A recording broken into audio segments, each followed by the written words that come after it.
The maintenance core of the mining station was a cathedral of humming machinery, pipes, and conduits that supplied power and life support to the entire facility. Sarah had brought the dragon to the one place where its massive energy signature would be lost in the electromagnetic chaos of fusion, reactors, and industrial equipment. "This is remarkable," the dragon said softly, its voice barely audible over the mechanical symphony. "Your people have turned crude matter into something approaching art." Sarah looked around the familiar space with new eyes. She had always seen it as simply functional pipes carrying coolant, cables routing power, processors converting raw materials into breathable air. But from the dragon's perspective, perhaps there was something beautiful in how humans had taken dead rock and transformed it into a living space where hundreds of people could thrive. "It's just engineering," she said, though she felt a small surge of pride. "We needed a way to survive in places that weren't meant for us, so we built one." Her scanner showed the hunter ships had moved into close orbit and were conducting intensive scans. 3 vessels, each roughly the size of a small city, bristling with weapons and sensor arrays. Whatever organization was hunting dragons had serious resources. "Can you tell me anything about these hunters?" Sarah asked as she worked at a diagnostic terminal. "Weaknesses, technology patterns, anything that might help?" The dragon settled carefully among the massive coolant pipes, its scales taking on some of the ambient electromagnetic glow. "They call themselves the Supremacy, a coalition of the oldest and most powerful species in the galaxy. They believe in order, hierarchy, and the elimination of anything that challenges their control." Sarah's fingers flew over the terminal keyboard. She was accessing the station's defensive systems, not much against starships. But the mining operation did have some impressive capabilities for dealing with asteroid impacts and equipment failures. "Their technology is highly advanced but also highly standardized," the dragon continued. "They have conquered hundreds of worlds using the same tactics and equipment. Efficient, predictable, overwhelming." Predictable," Sarah repeated thoughtfully. "That's useful." Her scanner showed the hunter ships beginning to descend into the atmosphere. They would be on the ground within minutes, and their portable sensors would be far more sensitive than orbital scans. The electromagnetic masking from the station's equipment would only hide the dragon for so long. "I'm reading their communications," Sarah said, patching into the station's long-range receivers. "They're not just looking for you. They're planning to destroy the entire mining operation as well." The dragon's eyes flared brighter. "To eliminate any witnesses to their hunt." "Yes, that is their way. Efficient and thorough." Sarah felt a cold anger building in her chest. These hunters were planning to murder hundreds of innocent people simply because they happened to be in the wrong place at the wrong time. "That was unacceptable. Can you fight them?" she asked. "Possibly, but not without significant damage to your facility and people. My kind are not built for precision combat in enclosed spaces." The dragon's massive head turned toward her. "However, you are thinking of something. I can see it in your expression." Sarah was indeed thinking, her engineer's mind working through possibilities and connections. The hunters expected to find a dragon hiding alone, vulnerable, and afraid. They expected to face ancient power with modern weapons. Relying on superior technology and overwhelming force, they did not expect to face a dragon that had allied itself with human ingenuity. "I have an idea," Sarah said slowly, "but it's going to require some modifications to both your capabilities and our mining equipment. Are you willing to let me tinker with you?" The dragon's expression was unreadable. "Explain." Sarah pulled up a schematic of the mining station on her terminal. "Our cargo haulers use magnetic containment systems to move heavy materials. If I can modify those systems and link them to your natural electromagnetic field, we might be able to create something the hunters have never seen before." She traced connections on the screen, showing how the station's power grid could be reconfigured. Dragons generate massive energy signatures, right? What if, instead of trying to hide that energy, we amplified it and directed it through our equipment? "You want to turn me into a component in your machinery?" The dragon's voice held a note of fascination rather than offense. "I want to turn our machinery into an extension of you," Sarah corrected. "Give you the ability to manipulate technology directly.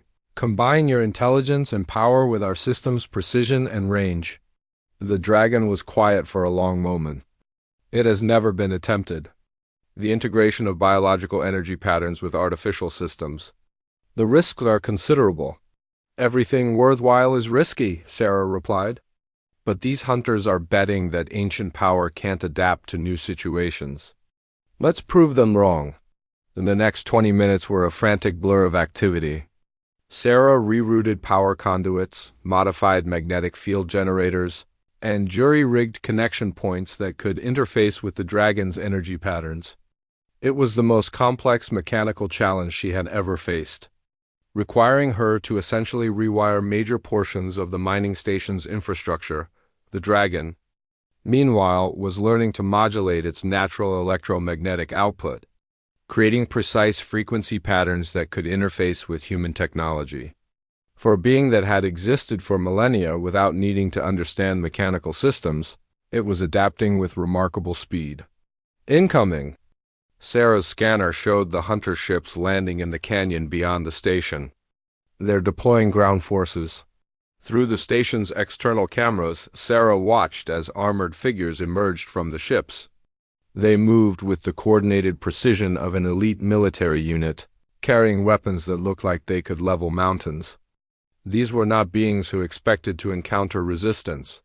"Integration is at 70%, the dragon reported. "I can feel your systems responding to my will. Fascinating." Sarah's makeshift interface showed dozens of green lights as the dragon's consciousness began to merge with the station's computer network. It was like watching an ancient god learn to use a smartphone, impossible and wondrous at the same time. "They're scanning the facility," Sarah said, monitoring the hunter's communications. "They've detected your energy signature but can't pinpoint your location. The electromagnetic interference is working, for now. But they will eventually triangulate my position." The dragon's voice now seemed to come from the station's speakers as well as its throat. "We should act before they have time to set up more sophisticated equipment." Sarah nodded and began the final phase of her plan. "Okay, let's show them what human engineering can do when it's backed by dragon power." The first sign of the counterattack was subtle. The lights in the hunter ships began to flicker, their power systems registering inexplicable fluctuations. Then their communication systems started producing static, making coordination between their teams increasingly difficult. "What is happening?" one of the hunters transmitted, their words distorted by interference. "Unknown. Our equipment is registering massive electromagnetic disturbances, but the patterns are unlike anything in our databases." Sarah grinned as she watched the hunter team struggle with their malfunctioning gear. Phase 1 complete. Now for Phase 2. The mining station's cargo haulers began to move on their own, guided by the dragon's will through Sarah's modified control systems. These massive machines, each capable of lifting hundreds of tons, rose into the air and took positions around the hunter ships like mechanical guardians. "Impossible," came another hunter transmission. "The local technology cannot be this advanced. These are primitive mining tools." "It's not the tools that matter," Sarah said into her communicator, broadcasting on the hunter's frequency. "It's who's using them." The dragon's laughter rumbled through both the station's speakers and its own throat. "Shall we demonstrate the difference, Sarah-chun?" What followed was less a battle than a demonstration of applied physics. The dragon, working through Sarah's modified systems, turned the mining equipment into an extension of its will.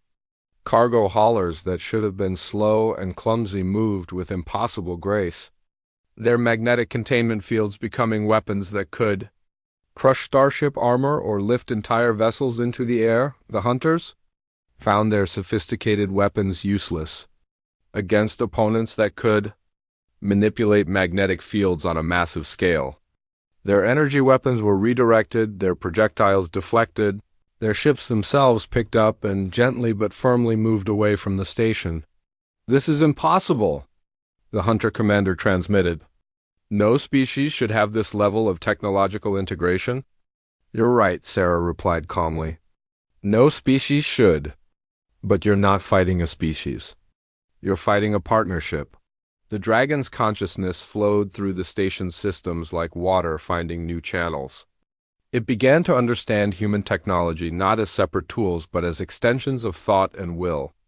And through their makeshift interface, Sarah could feel a hint of the dragon's vast knowledge and experience. Together, they were something neither could have been alone. The dragon provided power and knowledge accumulated over millennia. Sarah provided adaptability and the uniquely human ability to make impossible things work. Sarah moved through the canyon with careful, measured steps. Her portable sensor array hung from her shoulder, occasionally beeping softly as it registered the various electromagnetic signatures from the mining station behind her. The crystal formations that gave the valley its name jutted up from the rocky floor like frozen lightning, their pale blue glow providing enough ambient light to navigate by. She had been walking for nearly an hour, following a faint energy signature that her sensors had detected. It was unlike anything in their databases, not biological, not mechanical, but something that seemed to exist between the two categories. The signal was strongest near a cluster of particularly large crystal spires about 2 kilometers from the station. The night air was cold and thin, typical for this planet's climate. Sarah pulled her thermal jacket tighter and checked her oxygen levels. She had enough air for 6 hours of exploration, more than enough time to investigate the signal and return safely. At least, that was the plan. As she approached the crystal cluster, the energy readings began to fluctuate wildly. Her scanner showed massive heat signatures one moment, then nearly nothing the next. It was as if something large was alternately revealing and concealing itself from her instruments. Sarah paused behind a boulder and studied the area ahead. The crystal spires created a natural amphitheater, with several cave openings visible in the surrounding rock walls. Perfect hiding places for something that didn't want to be found. That's when she heard it. A sound like nothing she had ever experienced before, deep, resonant, and unmistakably intelligent. It wasn't quite a roar, not quite music, but something that conveyed meaning without words. The sound seemed to come from everywhere at once. As if the canyon itself was speaking, Sarah's hands were shaking slightly as she adjusted her scanner settings. The energy readings were off the charts now, concentrated in the largest cave opening about 50 meters ahead. Whatever was in there was massive and very much alive. She made a decision that would have horrified the safety officers back at the station. Instead of retreating, she stood up and walked directly toward the cave entrance, her scanner held in front of her like a peace offering. "I know you're there," she called out, her voice echoing off the crystal formations. "I know you've been watching the station. I'm not here to hurt you. I just want to understand." The response was immediate. The ground beneath her feet vibrated with a low rumble, and the air itself seemed to shimmer.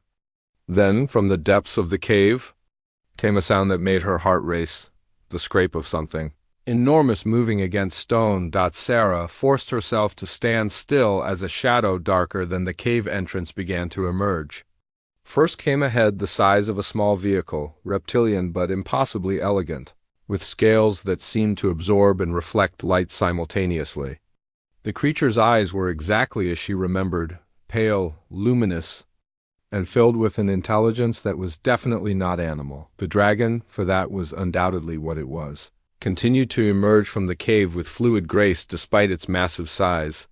Its body stretched nearly 30 meters from nose to tail, covered in scales that appeared almost white but held hints of every color in the spectrum.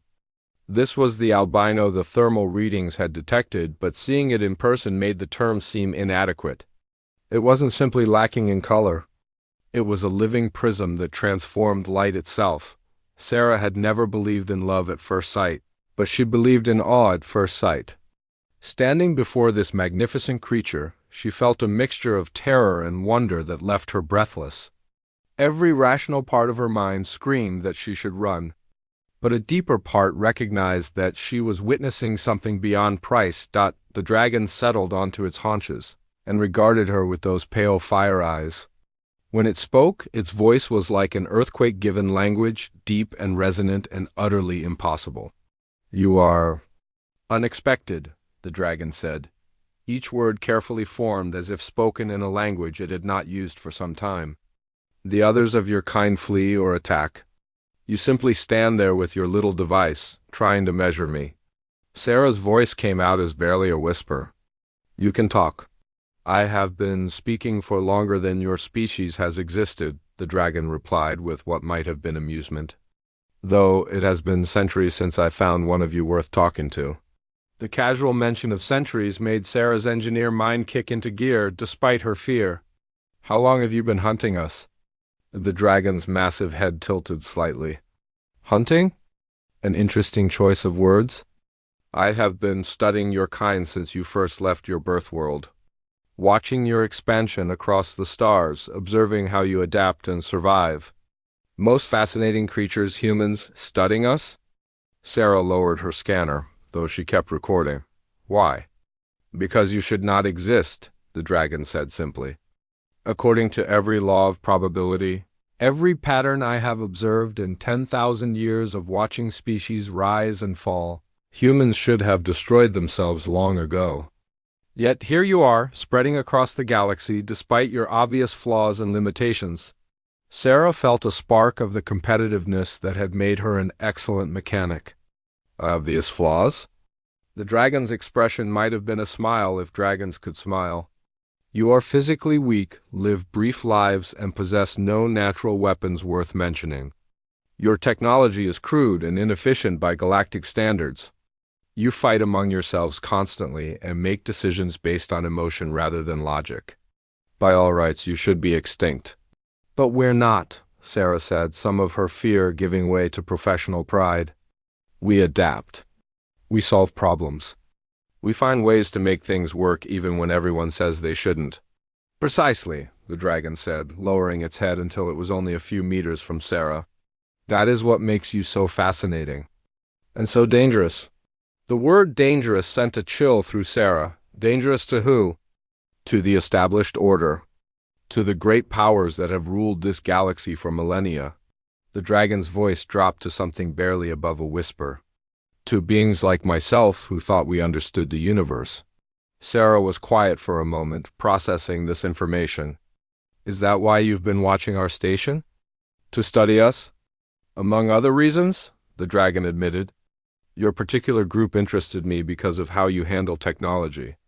Most species develop tools in predictable patterns, following logical progressions of efficiency and capability.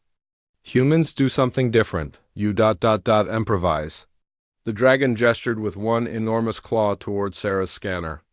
"That device you carry, for instance. It was designed for geological surveys, but you have modified it to detect life signs, energy patterns, and thermal variations. You made it into something its creators never intended."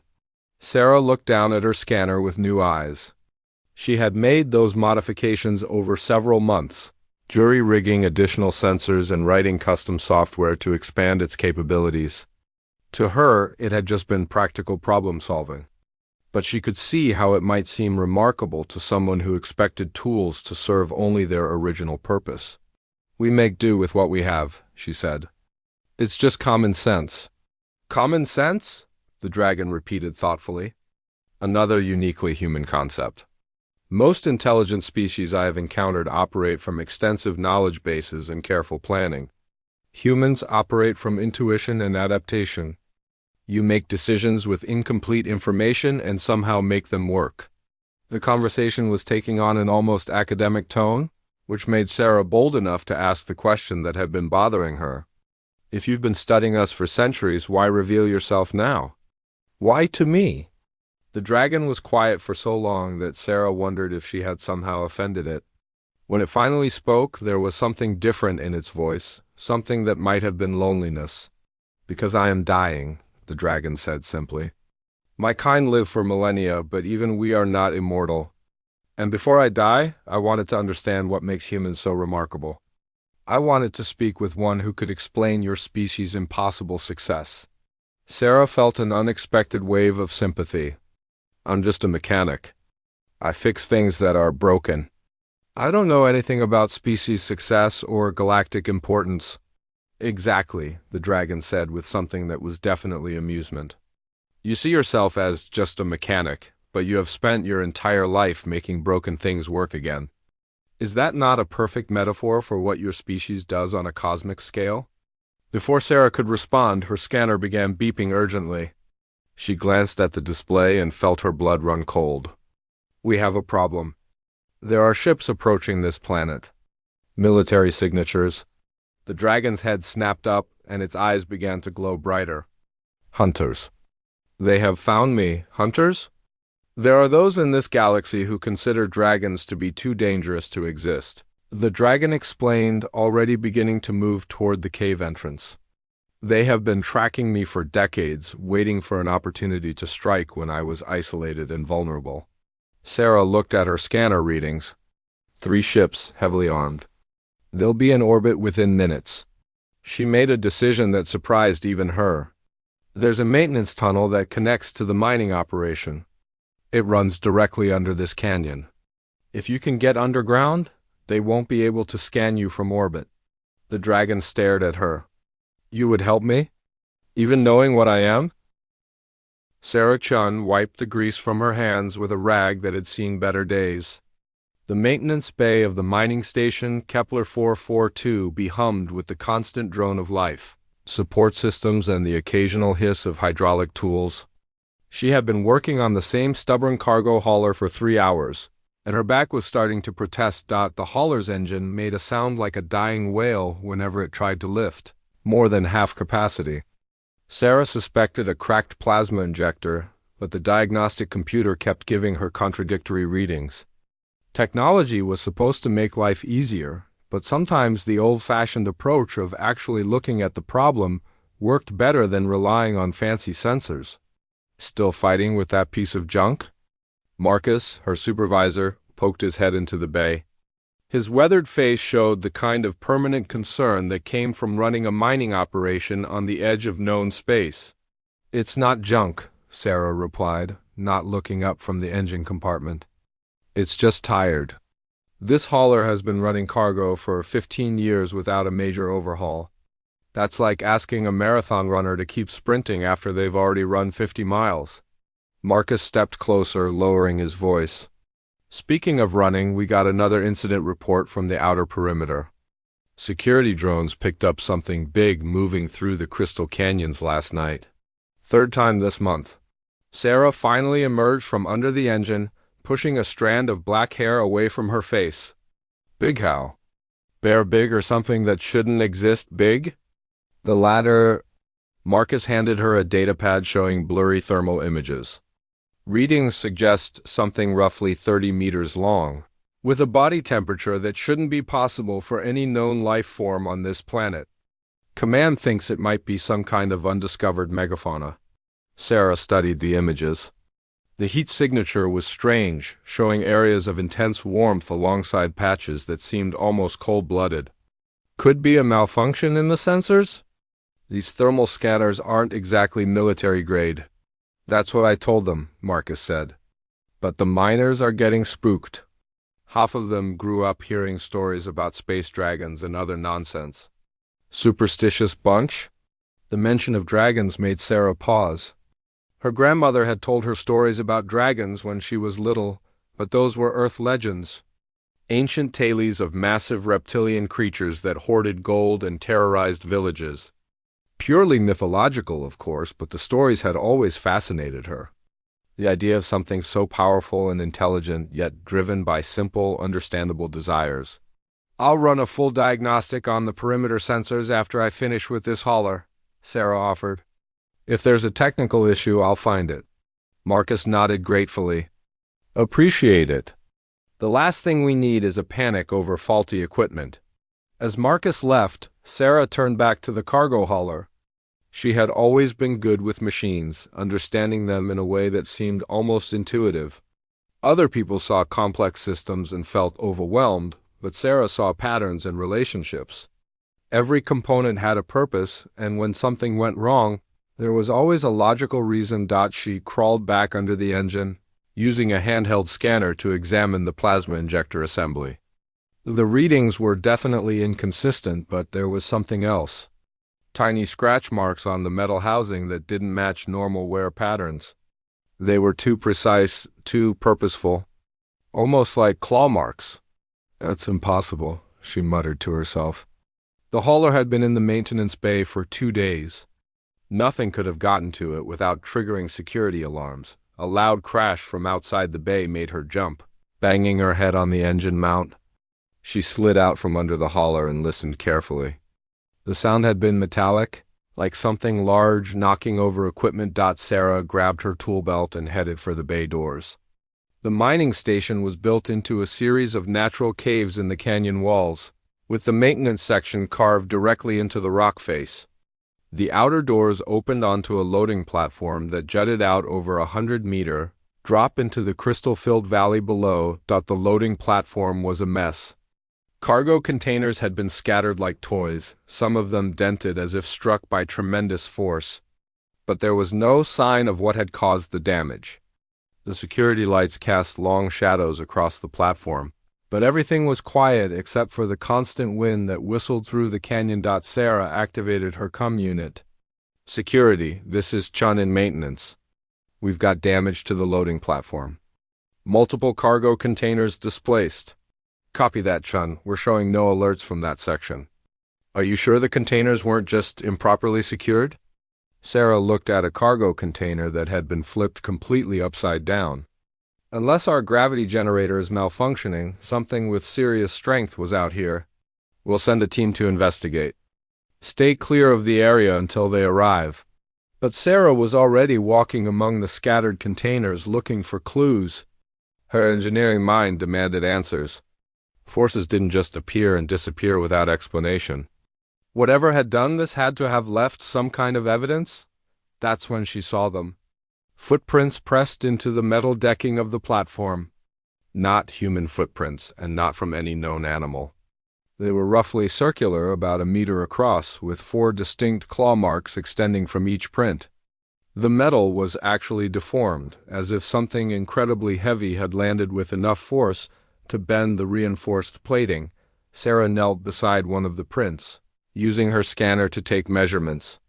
The depth and distribution of the pressure marks suggested something that weighed at least several tons. But the spacing between prints indicated whatever made them could move with surprising grace and precision. A shadow passed overhead, blocking out the stars for a moment. Sarah looked up but saw only empty sky. The shadow had been brief, but large enough to cover a significant portion of the platform. Her comm unit crackled. "Chun, security team is en route. We're also picking up some unusual energy readings from your location. Are you operating any heavy equipment?" "Negative. I'm just examining the damage." Sarah kept her voice steady, but she was starting to feel like she was being watched. The sensation was subtle at first, like the feeling of someone staring at you from across a room. But it was growing stronger. She turned slowly, scanning the canyon walls around the platform. The rock formations created dozens of shadows and hiding places where something could observe without being seen. The security lights only illuminated a small area, leaving most of the surrounding cliffs in darkness. Then she saw them. 2 points of light gleaming from a ledge about 50 meters up the canyon wall. They were too large and too bright to be reflection from any natural source. As she watched, they moved slightly, tracking her movement across the platform. Eyes. Something was watching her. With eyes that glowed like pale fire, Sarah forced herself to remain calm. Panic would not help the situation. She slowly reached for her comm unit, but the moment her hand moved, the lights vanished. Whatever had been watching her was gone, as if it had never been there at all. The security team arrived 10 minutes later, heavily armed and thoroughly professional. They documented the damage, collected samples of the unusual footprints, and ran sensor sweeps of the entire area. But they found no trace of whatever had caused the destruction. "Could be some kind of atmospheric phenomenon," the team leader suggested. "High-velocity winds can create some strange effects in these canyon systems." Sarah didn't argue, but she knew wind didn't leave claw marks or watch you with glowing eyes. Something was out there in the darkness beyond the station. something that defied easy explanation back in the maintenance bay. She found herself looking more carefully at the scratch marks on the cargo hauler. They matched the claw patterns from the platform prints. Whatever had been outside had somehow gotten into the maintenance bay as well. Despite all the security systems, Sarah spent the rest of her shift running diagnostics on every sensor and security system in the station. Everything checked out perfectly. The systems were functioning exactly as designed, which meant they should have detected any large creature moving through the area, unless that creature was smart enough to avoid detection. As she prepared to leave for the night, Sarah made a decision. She collected a portable sensor array, some basic camping gear, and a high-powered flashlight. If something was out there, she was going to find it. The logical part of her mind said she was being foolish, possibly dangerous, but the engineer in her refused to accept an unsolved puzzle. The mining station's personnel quarters were carved into the same canyon walls as the rest of the facility, but deeper underground for protection against the planet's frequent electrical storms. Sarah's room was small but comfortable, with a window that looked out over the Crystal Valley. She didn't sleep well that night. Every sound from outside made her wonder if something was moving through the darkness beyond the station. Twice she got up to check her window, but saw only the familiar landscape of jagged rocks and gleaming crystal formations. The next morning brought news that changed everything. The night shift had reported finding more damaged equipment, this time near the mining operation itself. Heavy excavation equipment had been moved, not damaged, but repositioned as if something had been examining it carefully. "It's like whatever this thing is, it's curio,"